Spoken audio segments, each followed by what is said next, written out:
Ni hao, 我是 Stephanie. Okay, so I'm in Seville, Spain. So I guess hola or buenos dias are in order as well.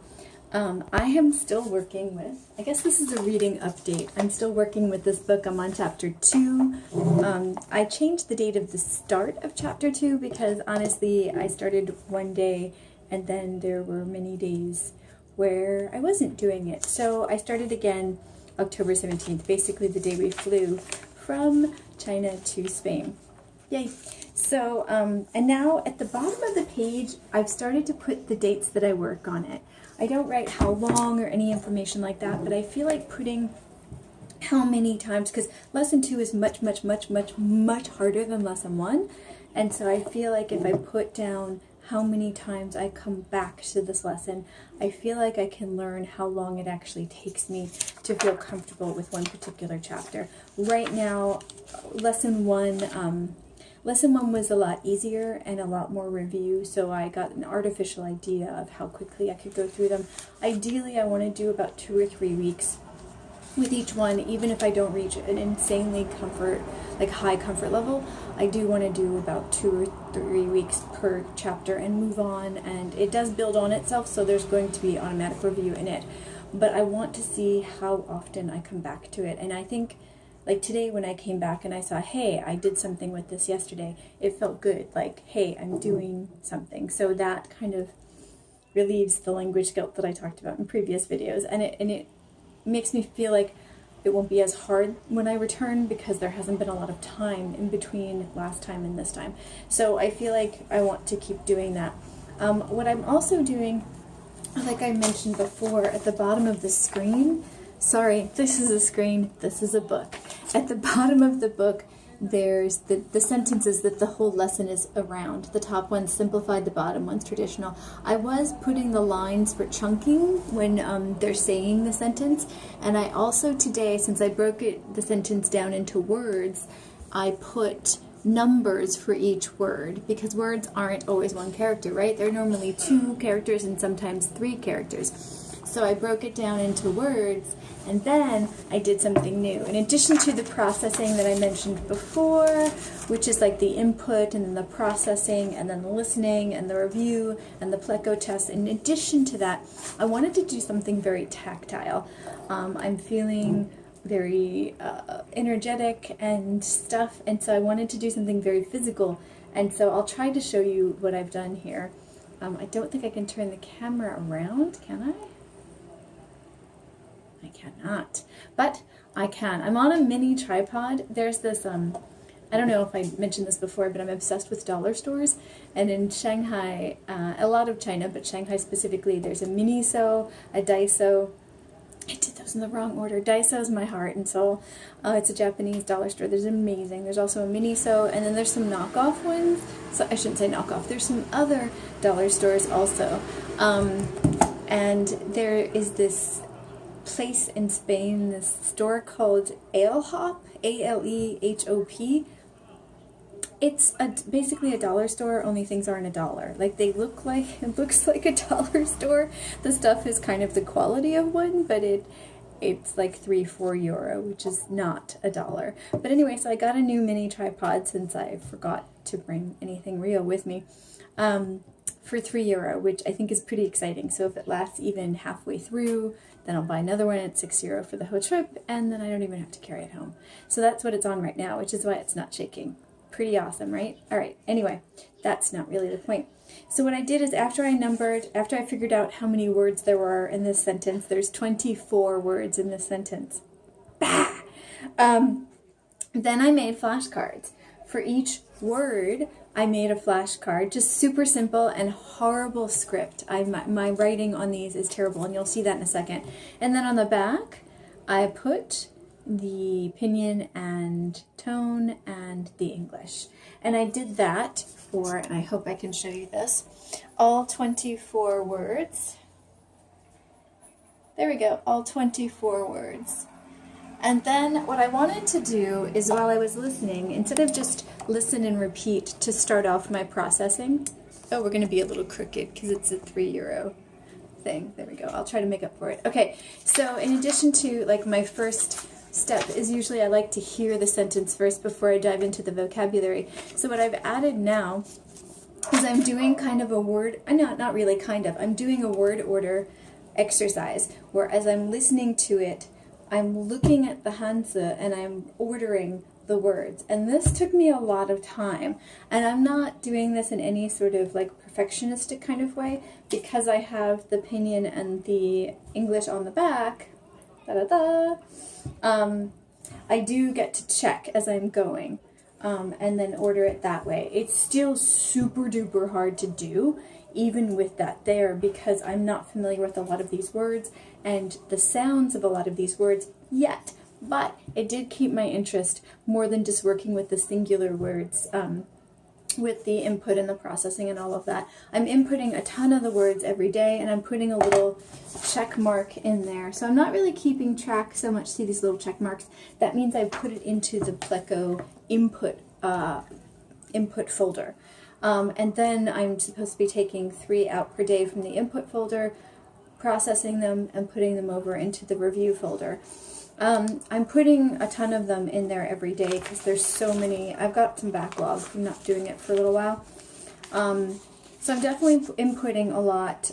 I'm processing some as I go, but not so much just in Pleco, but when they hit me as I'm doing the other exercises, then I'm moving them over into that because they've become recognizable to me. For example, Dashway, which I'm not saying the tones right, but Dashway is university. There you go. That one I've actually seen around me quite a bit, so when I input it, I immediately actually processed it. I took a look at all the things I'm supposed to, and the strokes, and the words, and the sentences, and things, and then I put it over into the review because I know this word. I do a lot of my work at universities, not teaching, but other stuff. And so I've seen this quite a bit, so I moved that over immediately because that's something that I know. Also, ta, which is he, ta, which is he, or she, technically, I know, so I also moved that over. So I'm kind of doing those as soon as I can because I know those. And Wang,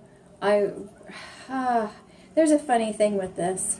This is a surname, but it also means king, and I finally gave up trying to just translate the sentence using the vocabulary in the book itself, because Wang, here's the English, they have the English translation of the sentences in the back, and instead of it being king, like I was trying to translate the sentence to understand what I was hearing and what the words were, but Wang is actually Mr. Wang, and they had Mr. next to it, but I was unfamiliar with Mr. Wang because next to Shan Sheng, which is Mr., they had Wang Shang. So it's surname and then Mr., and that was just not registering, and I was saying, why is it King Mr.? What is King Mr.? Why is King Gentleman? This is like a really elaborate phrase, so I finally realized I was translating incredibly badly, so I did look at the English in the back of the book, and then like, yeah, that just made more sense, because I was confusing myself on the meaning of the sentence, and the whole point of doing sentences is to have context hang the meaning onto so I can remember them later. However, if I'm creating nonsensical sentences like King Gentleman, it doesn't really help. So I gave up and decided to look in the back of the book at the English translation. And I don't think that's necessarily a bad thing. I just don't want to look at it every time. So, and I didn't do that for lesson 1, and I'm still not entirely sure what that sentence was referring to. I have a general idea, but yeah, I'll probably go back and look at that later and play with that one, because I do tend to listen to the first sentence as well after I'm done with after I've kind of mentally exhausted with the current lesson. I like to go back and review that, even though a lot of the vocabulary is reviewed in this one as well. But yeah, so as far as the meaning of the Hanse, or of the words, kind of becoming apparent or super obvious to me, I've given up on that. I will use the English translation because that will just help me remember the words instead of me trying to push through in a way that doesn't feel like it works. So how long did it take me to do this? It took me about, what time is it now? Oh my God, it's 11 o'clock. I woke up about 8 o'clock and went outside to our glorious patio. I should show you this patio. Okay, hold on. Okay. Excuse me. Okay, so I woke up at like 8 o'clock and came out here to this glorious patio and noticed this cute little guy over here. I don't know if you can see him. Just sitting in the flower bed. So I went out here at 8 o'clock and I swear it took me about an hour and a half to write all of the cards and with all the stuff on them. And again, for the ones that seemed kind of interesting, I did spend a little more time processing them and looking at the words and characters, and it took me quite some time to write a lot of them. I'm not focused on writing. Hold on, the door's open. I'm not very focused on writing from scratch and handwriting. This really is a €3 tripod. I'm used to tracing and kind of digitally writing the characters. So it took me a long time, and you can see, let me show you. Oh, this is the worst one. Jingyan, experience. But look at that. It looks like it's for, it should be 2 character boxes, right? Here, let me find here. Jingyan, Jingyan, Jingyan, Jingyan. 1, 2, 3, 4. So it's in the first one. Oh my God, that's horrible. So number 8. Is it number 8? It's number 8. So look at number 8 on what I'm going to show you here. I've just lost my phone. Don't do anything like this in a windy area. It's dangerous. So look at number 8.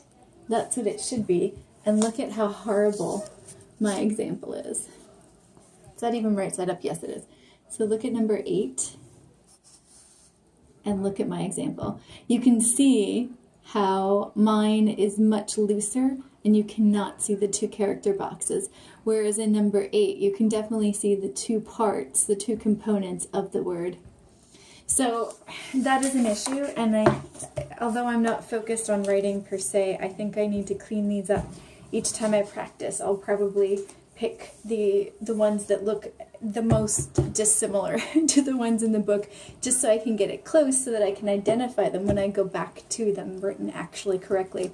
I don't want to write them so badly that I can't actually identify the characters and read. That would be pointless.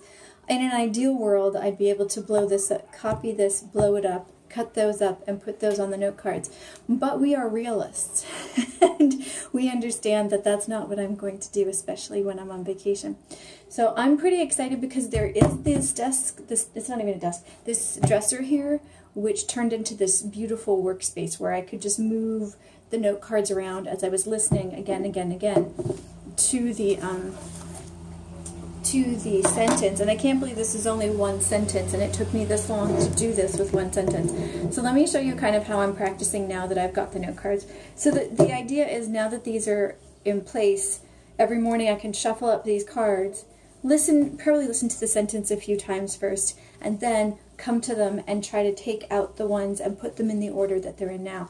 Now the order that I have them in now, I don't know if you can see this, the order I have them in now is kind of with phrases with like audible breaks. So I kind of did that. It is only one sentence. But there's that. So again, with the audio file, they're doing it twice, one with the man, one with the woman, which is interesting. And so what I'm doing now is, after I get it in order and I check it with the book, then I'll go through and I'll just point and try to say as many of the words as I can. So yeah, let me just point. I don't know if I'm going to say it this time because this is still very, very new and pretty awful sounding from me. Wang 先生. Okay, that happened too fast. So I'm just going to point to them. It's going to start with Wang, but I want to get this in place. Wang 先生是一位非常有经验的男老师，在北京大学工作。他专教留学生学习现代汉语和书法。王先生是一位非常有经验的男老师，在北京大学工作。他专教留学生学习现代汉语和书法。Yeah, so you get the idea. That's super hard. But really worth it, even just from working on this today. Oh, I didn't tell you what time it is now. It's 11 o'clock now, so I started about 8. This is one of our down days with vacation. So I wanted to get this, I wanted to get the note cards done today so that the other days I can focus more on the rearranging and the processing of the new vocabulary and that kind of thing. So since I'm doing this, the lessons every 2 to 3 weeks, I don't have to spend this kind of time every day. This is, you know, when I first start a lesson, I'll do this, I think, because I really like the physicality of it. Not so much the writing. I would like to photocopy and cut and put them on there just so I can see the correct versions of them. And I might try to do that, but I'm not pushing too hard on that. But I do like the physicality of moving them around and picking them out and looking at the backs and constantly practicing. Even when I pick out the wrong one, I'm still practicing something and looking at the definitions and stuff. I mean, ideally, I'd like to put a picture instead of just that, but I don't think I've ever shown you my drawings. They're horrible. I can't draw. It is not one of my strong points.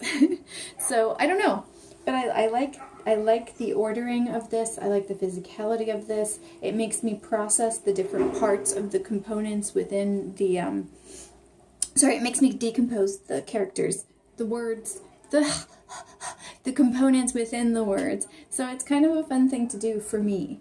I don't know if you guys are as visual as I am. Do you do anything like this at all? I know Milena was talking about, she listened, when she was studying, she listened and would write down the characters, and that really helped her remember how to do them, and I think that's absolutely brilliant. I don't know if I ever want to put that kind of pressure on myself because I don't envision writing them. I envision picking them out from, start tracing them and then picking from a list in a mobile phone. So I don't want to go that far for me, for my purposes, for reading a newspaper. I am definitely going to be using more receptive skills of reading once I get to where I want to be. Not so much producing by hand, definitely not by hand. But I think that's another really, really interesting way to do this. But I think this is much more active than just the tests in Pleco. That is very, very useful, especially the handwriting one that I'm doing is very useful. And just the constant, vocabulary tests, those are useful. But I think this is useful in a different way that really, really engages me physically and mentally at the same time.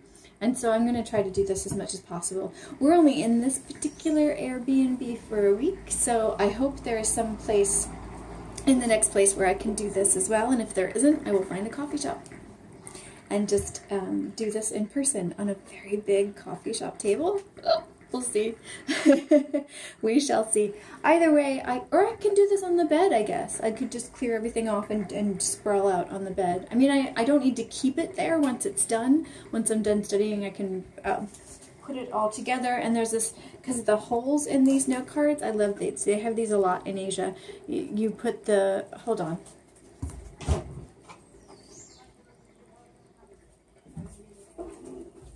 You put them on the ring, and you can carry them together, so you don't have to lose them because they are much smaller than regular note cards. Anyway, so I can keep doing that, and I actually bought a ton of these before I left. When I was in, where was that? Jinan, just before I left China. I found a Muji. Muji is where I bought these. Anyway, Japanese clothing store, home store, awesome store. Not the point. The point is, if you like note cards, you can get these in many places, but if you're outside of Asia, you can probably find these at Muji. Anyway, the point is, this is a new thing that I'm doing, so we'll see how well it works, and hopefully in a few more days I can actually read this a little bit better too, not just visually, but hopefully I can get some of the sounds down as well, because a lot of these sounds are new to me, and I'm kind of craving new sounds, so I'm pretty excited to get some new vocabulary under my belt and some new sounds under my belt. This this one here. This one's very hard for me to say right now. So hopefully, I cannot see in this. Hopefully that will get easier with time. Anyway, all right, so that's it. It's time for some tapas. All right, seriously, we're gonna do a tapa hop today for lunch because it's Sunday and it's our non-exploration day except for food. So, yay! All right, Satien, adios, hasta luego, and people say ciao here, which will forever confuse me. But there you go, ciao.